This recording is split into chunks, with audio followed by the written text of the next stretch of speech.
दोस्तों नमस्कार। दोस्तों समरावता हिंसा मामले में नरेश मीणा की बड़ी जीत हो गई है और अब समरावता के लोगों, नरेश मीणा के समर्थकों, मीणा समाज के साथ ही सभी लोगों के लिए बड़ी खुशखबरी आ रही है।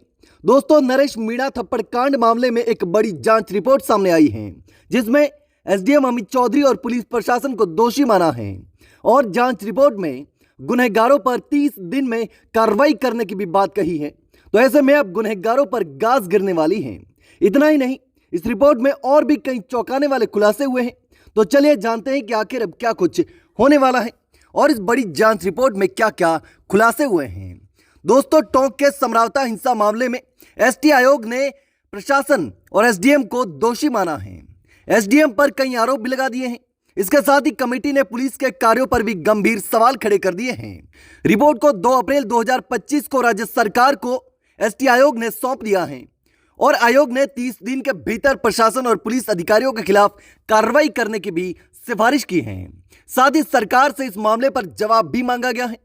दोस्तों यह घटनाक्रम 13 नवंबर 2024 को देवली उनियारा उपचुनाव के दौरान हुआ था, जब निर्दलीय प्रत्याशी नरेश मीणा ने एरिया मजिस्ट्रेट अमित चौधरी को थप्पड़ जड़ दिया था। मजिस्ट्रेट का आरोप था कि नरेश मीणा जबरन मतदान केंद्र में प्रवेश कर रहा था। जब उसे रोका गया तो उसने थप्पड़ मार दिया। इसके बाद पुलिस ने नरेश मीणा को हिरासत में ले लिया, लेकिन ग्रामीणों ने उसे छुड़ा लिया। घटना के बाद पुलिस और ग्रामीणों के बीच झड़प भी हुई, जिसमें दोनों पक्षों के कई लोग घायल हो गए।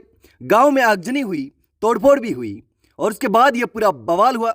और इस घटना के बाद से ही समरावता गांव के लोग पुलिस प्रशासन और एसडीएम पर गंभीर आरोप लगाते आए हैं और नरेश मीणा को निर्दोष मानते हैं। दोस्तों इस घटना के बाद एसटी आयोग ने एक 6 सदस्यीय कमेटी का गठन किया था।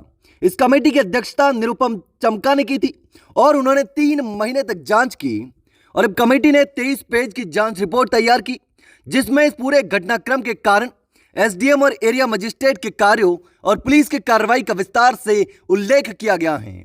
दोस्तों रिपोर्ट में यह भी बताया गया है कि नरेश मीणा द्वारा एरिया मजिस्ट्रेट अमित चौधरी को थप्पड़ मारने वाला कार्य गलत था, लेकिन एसडीएम ने जो काम किया वो भी गलत था। इसके अलावा एसडीएम पर जबरन वोटिंग करवाने का आरोप भी लगाया गया है। जांच कमेटी ने यह भी साफ किया कि थप्पड़ मारने के बाद पुलिस ने बदले की कार्रवाई की, जिसमें ग्रामीणों के साथ भी मारपीट हुई और झूठे मुकदमे दर्ज किए गए। इन आरोपों की पुष्टि भी की गई और यह भी कहा गया कि पुलिस की कार्रवाई पूरी तरीके से गलत थी, निंदनीय थी। इस पूरी घटना को लेकर एसटी आयोग ने राजस्थान सरकार के मुख्य सचिव सुधांशु पंत, डीजीपी उत्कल रंजन साहू और जनजातीय क्षेत्र विकास विभाग के सचिव आशुतोष एटी पेडनेकर को रिपोर्ट भेजी है। आयोग ने इन अधिकारियों से 30 दिनों के भीतर आरोपियों के खिलाफ सख्त कार्रवाई करने की सिफारिश भी की है। तो इस रिपोर्ट से स्पष्ट हो जाता है कि इस घटना में न केवल प्रशासनिक अधिकारियों की लापरवाही थी, बल्कि पुलिस के द्वारा की गई कार्रवाई भी बेहद ही विवादास्पद रही है।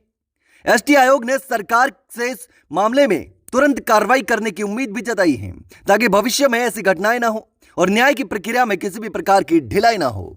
लेकिन दोस्तों अभी भी नरेश मीणा की रिहाई का इंतजार है, या कि नरेश मीणा की रिहाई कब होगी। हालांकि एसटी आयोग की जो रिपोर्ट आई है उससे समरावता गांव के लोगों में एक नई उम्मीद जगी है कि उन्होंने प्रशासन और एसडीएम को दोषी माना है। लेकिन अब देखना होगा कि नरेश मीणा आखिर कब जेल से बाहर आते हैं और इन गांव वालों को कब न्याय मिलता है। लेकिन दोस्तों इस पूरी घटना पर आप क्या सोचते हैं, मुझे कमेंट करके जरूर बताना।